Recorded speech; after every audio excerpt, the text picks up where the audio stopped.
এই প্রশাসনের উপর আমাদের কোনো বিশ্বাস নেই। আমরা প্রতিবাদ জানা দিয়েছি, আমরা মানুষের পক্ষে।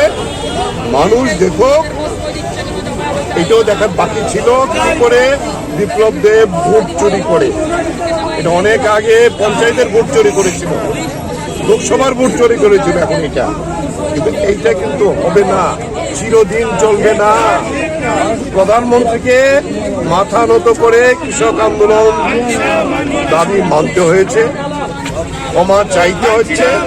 বিপ্লব দেব ক্ষমা চেয়েও ত্রিপুরাতে রক্ষা পাবে, যে অপরাধ করছে।